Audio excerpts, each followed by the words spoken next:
until you've set your desire and motivation in place, you'll abandon any new path you seek to better your life. You have to harness your why power. So I wanted to share an analogy that I got from the book, The Compound Effect by Darren Hardy. It's an awesome book all about how the small actions you take every single day compound over time and essentially create who you are. And that could be a good thing or a bad thing. So the analogy is, if I were to put a 10-inch wide, 30-foot long plank on the ground and ask you to walk the length of the plank for $20, you'd probably do it, no question, right? But if I took that same plank and put it between two 100-story buildings and asked you to walk it again, would you do it? You'd probably say no chance. The $20 no longer looks desirable, or even, it doesn't even look possible. Now, what if your child was on the opposite building and that building was on fire?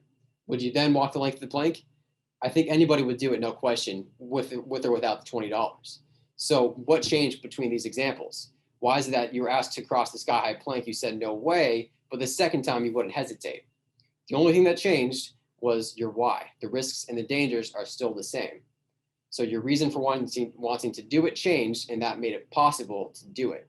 We have to ask ourselves, okay, now that we have these in place, how do we actually achieve our goals? So, formulating goals is an important aspect of successful living. You think about any goal that you want to achieve, it's probably success-based. You feel successful when you've achieved your goal.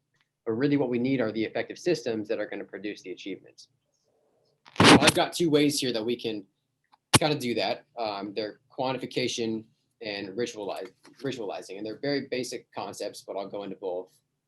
So quantification is simply measuring and paying attention to the things that are important with regards to your goal. So obviously we're just going to talk about health and fitness goals tonight, but this could apply to any of your goals, relationship goals, spiritual goals, just kind of tracking what's important with regards to those goals.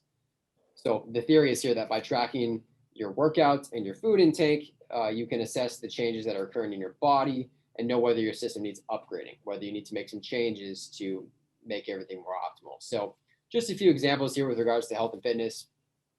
Keep a workout log. If you're doing strength training, keep track of the weights you're lifting, the amount of reps, to make sure that you're making it a little bit harder each week, progressively overloading your muscles, and kind of bringing about that adaptation that we touched on a second ago.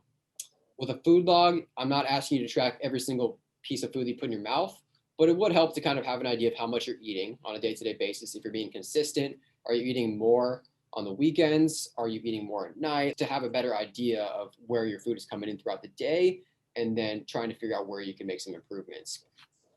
An accountability tracker is very simple. It's just a way to kind of map out what you want to get good at, your habits, and then, were you accountable? It could just be a calendar even.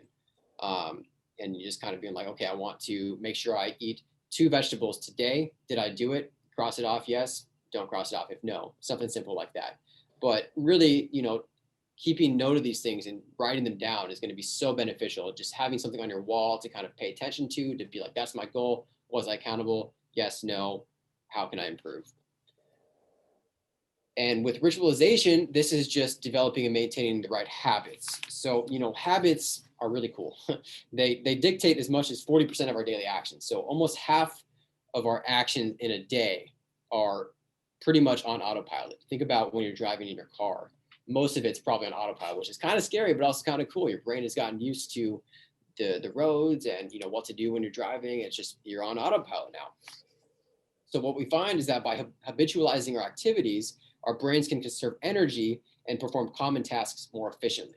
Now, wouldn't that be awesome if we could do that with our health and fitness goals and just kind of become on autopilot with how to maintain a healthy lifestyle? So just a few habits here that might be good to think about implementing. A meal prep one, I think meal prep is one of the best things you can do if you're trying to lose weight. Just taking aside 1 or 2 hours on a Sunday, chopping up some vegetables, maybe prepping some meat, cooking up some carbs, some sweet potatoes, some brown rice, and then just, having that all on deck so that when the week comes and you're busy, you're getting home, at 8 p.m. from something like that, you can just assemble your dish and you have it all ready to go. It's going to set you up for success, make stopping for takeout a lot less likely. So those are kind of 2 good ways to work towards your goals. Lastly, I just wanted to talk about the obstacles that are inevitably going to come up and kind of find their way into your goals. So, it's going to happen. You're human. We all find roadblocks. The best way to kind of get around them is to have the systems in place. And we just touched on that. Having these habits already built out, having ways to track your progress, that's going to prevent you from really falling off the wagon.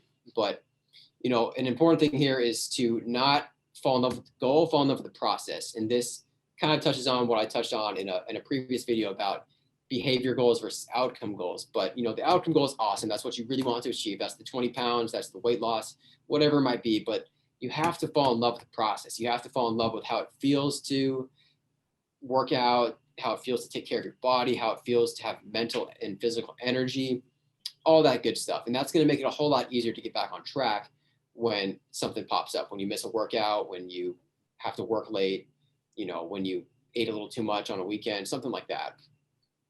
The 2-day rule is one of my favorites. So this simply means if you have a new routine you want to commit to, just don't skip 2 days. So this allows for a lot of flexibility. If you want to go to the gym a few times a week, just don't skip twice, because that allows you to skip 1 day. But if you skip, 2, it becomes a lot easier to skip 3 or 4, and then just to fall in a string of bad days. And this can be applied to meals too. So totally have a cheat meal or a treat meal, whatever you want to call it. Go out to eat with your friends. Just don't do it twice in a row. If you go out to dinner, make sure you have a really healthy breakfast the next day. Maybe like some eggs with some spinach and a piece of fruit. Just try to get right back on track. Really what this boils down to is don't get too caught up in the obstacles. They're going to happen. Just find your best way to get back on track.